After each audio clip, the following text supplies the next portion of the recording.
Minggu lalu, F1 berkunjung ke Las Vegas. Sejak 2023, sirkuit ini telah membawakan balapan yang seru dan itu sesuatu yang mengejutkan banyak orang. Gua masih ingat ketika F1 mengumumkan rencana untuk balapan di Las Vegas, banyak orang, termasuk gua, yang skeptis. Gua ragu balapan di Las Vegas bisa seru dan juga karena dalam satu musim ada 2 street circuit di Amerika Serikat. Padahal kalau Liberty Media pengen nambah jumlah balapan di sana, mereka bisa pakai Indianapolis. Atau, kalau masih trauma karena apa yang terjadi di 2005, mereka bisa aja mendanai berbagai sirkuit lain di Amerika Serikat supaya bisa naik ke Grade 1. Tapi cukup tentang hal itu, karena sekarang gue mau mengulas berbagai hal yang terjadi pada Las Vegas GP 2025. Seperti biasa, gue akan mulai dari free practice, kemudian qualifying, dan terakhir balapannya. Untuk sesi FP1, Leclerc berhasil mencetak waktu tercepat dengan 1 menit 34 detik dan 802 milidetik. Lalu di belakangnya ada Albon dan Tsunoda yang berhasil mendapatkan waktu yang lebih cepat dibanding Max Verstappen. Gue yakin pas momen ini terjadi, para tifosi langsung bahagia. Kemudian di FP2, Leclerc kembali mendapatkan waktu yang bagus, tapi sekarang udah dilengserkan oleh Antonelli di posisi 2 dan Norris di posisi 1 dengan waktu 1 menit 33 detik dan 602 milidetik. Ketika datang FP3, sirkuitnya sempat terkena hujan, jadi banyak pembalap yang kehilangan kendali. Untungnya nggak butuh waktu lama bagi sirkuitnya untuk mengering, sehingga pada bisa mencetak waktu yang kencang. Posisi 1 diambil oleh Russell dengan waktu 1 menit 34 detik dan 54 milidetik, mengalahkan Verstappen di posisi 2 dan Albon di posisi 3. Setelah FP selesai, akhirnya kita sampai pada qualifying. Pada tahap ini, hujan kembali mengguyur Las Vegas, sehingga para driver terpaksa untuk menggunakan ban wet. Walaupun begitu, sirkuitnya tetap licin, dan itu terbukti ketika kedua ban depannya Behrman mengunci, dan ia tergelincir sampai tembok. Kemudian, terjadi insiden yang menimpa Albon. Keluar dari tikungan 16, ia nggak sengaja melebar dan menabrak tembok, sehingga roda depan kanannya rusak. Setelah Q1, 5 pengemudi yang tereliminasi adalah Albon, Antonelli, Bortoleto, dan Hamilton. Optimisme tifosi langsung menurun. Lanjut ke Q2, Colapinto sempat ngedrift ketika melewati tikungan 15. Untungnya nggak terjadi tabrakan, dan sesi ini bisa selesai dengan baik. 5 pembalap yang tereliminasi adalah Hülkenberg, Stroll, Ocon, Behrman, dan Colapinto. Pada tahap Q3, Sainz sempat mencetak waktu tercepat, tapi beberapa detik kemudian, Verstappen langsung merebut posisi 1 dengan waktu yang 0,039 detik lebih cepat dibanding Sainz. Dengan waktu kualifikasi yang udah habis, tinggal Norris yang memiliki peluang untuk merebut posisi 1. Dia mencetak waktu tercepat di sektor 1, kemudian lagi di sektor 2, dan setelah melewati sektor 3, Norris berhasil mengamankan pole position. Ketika gue melihat hasil kualifikasi, gue langsung berdoa agar Sainz bisa dapat podium lagi. Akhirnya pada jam 11 siang di hari Minggu, it's lights out and away we go!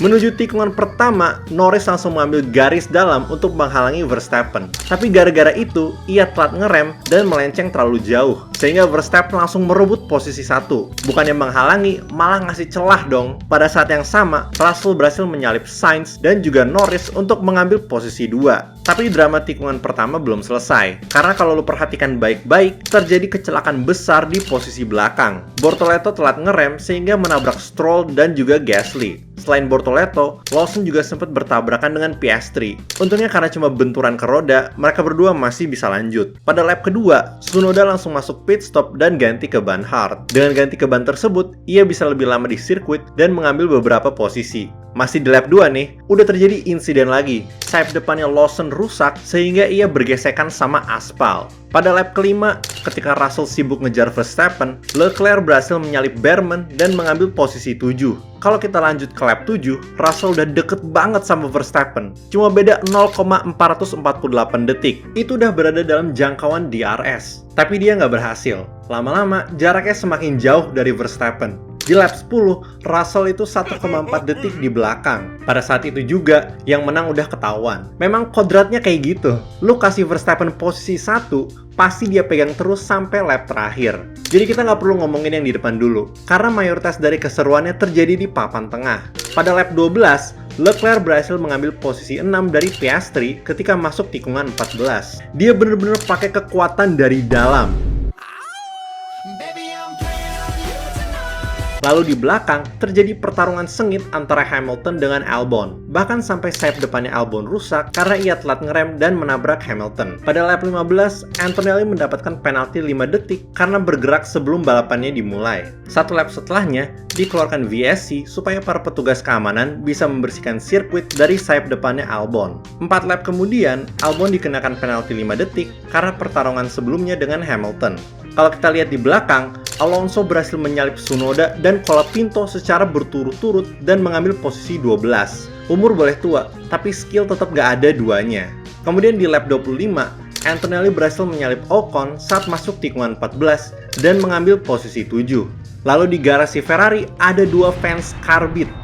Kalau Beyonce dan Jay-Z beneran suka F1 sih nggak apa-apa, tapi gue ragu akan hal itu sih. Jarang loh ada artis yang merupakan fans F1 atau balapan secara umum. Balik lagi ke sirkuit, pada lap 34 terjadi drag race antara Norris dengan Russell. Mobil mereka berdua mengeluarkan banyak percikan, sampai akhirnya Norris bisa mengambil balik posisi 2. Pada lap 37, kita mendapatkan DNF yang ketiga, yaitu Albon. Berkat damage yang ia terima pada lap pertama, ditambah lagi dengan radionya yang rusak, ia memutuskan untuk keluar dari balapan. Tapi semua drama itu tidak dapat menghentikan Verstappen untuk meraih juara 1. Kemudian juara 2 dan 3 diambil oleh Norris dan Russell. Setelah balapannya selesai, gue berpikir, hasilnya lumayan lah buat McLaren. Memang Norris blunder parah di tikungan pertama, tapi minimal masih bisa podium. Tapi itu semua berubah ketika gue melihat post ini di IG. Kedua McLaren didiskualifikasi. Kalau lo belum tahu, mereka berdua didiskualifikasi karena pengikisan papan bawah mobil mereka melebihi batas maksimalnya dalam peraturan FIA. Walaupun berita ini adalah malapetaka bagi McLaren, banyak pembalap lain yang justru mendapatkan untung. Contohnya adalah Mercedes. Russell dan Antonelli langsung naik ke posisi 2 dan 3. Itu sebuah pencapaian yang luar biasa untuk Antonelli. Perlu diingat bahwa ia mulai dari posisi 17 loh. Pasti dia kaget dapat podium mendadak. Ini juga berita bagus untuk Haas. Di akhir balapan, Ocon dan Berwin finish di posisi 11 dan 12. Tapi dengan diskualifikasinya McLaren, mereka langsung naik ke posisi 9 dan 10.